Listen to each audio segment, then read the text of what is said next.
আওয়াজ পাচ্ছ না? সেটাই তো, আওয়াজটা আমি দিচ্ছিলাম না এতক্ষণ ধরে, এই এখন দিচ্ছি। মানে ছাদে এসে, ছাদে এত সুন্দর হাওয়া দিচ্ছে, আর এত সুন্দর হাওয়া তো পাচ্ছি, তার সাথে সাথে আমার মনটাও ভীষণ ভালো হয়ে গেছে। কেননা এত গরম লাগছিল ঘরে, তো সেই কারণে আমি ছাদে এসেছি। তো ছাদে দেখো এত সুন্দর হাওয়া দিচ্ছে, আর ওখানে দেখো গাছের পাতাগুলো নড়ছে, তোমরা বুঝতে পারছো হয়তো। ওই দেখো, দেখেছো এত সুন্দর হাওয়া দিচ্ছে বাইরে, তা এত সুন্দর হাওয়া আর কি ছাদে এসে পাচ্ছি, আর ঘরে যেতে ইচ্ছা করে, সেজন্য আর ঘরে যেতে ইচ্ছা করছে না। তো দেখো দেখো গাছের পাতাগুলো সব নড়ছে। আজকে মনে হচ্ছে বিকেলে ঝড় বৃষ্টি হবে, মনে হচ্ছে, মানে আকাশটা দেখে মনে হচ্ছে।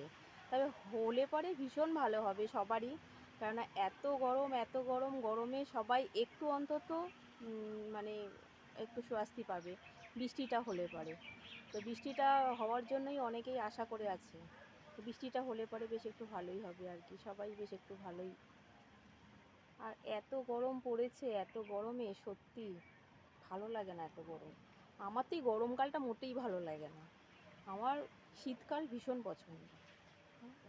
শীতকালটা ভীষণ ভালো লাগে আমার। শীতকাল আমার ভীষণ ফেভারিট একটা, মানে আর কি ইয়ে। তো শীতকালে সব জায়গায় বেড়াতে যাওয়া যায়, সব কিছু খাওয়া যায়, সব মানে সব রকম ড্রেস পরা যায় শীতকালে। আর গরমকালে খেতে গেলেও ঘাম পড়ছে, কোথাও তো বেরোনোর উপায় নেই। কোথাও বেরোতে গেলে পরে ছাতা নিতে হবে, রুমাল নিতে হবে। ভীষণ মানে গরমকালে তো ভীষণ একটা, মানে খুব বাজে একদম।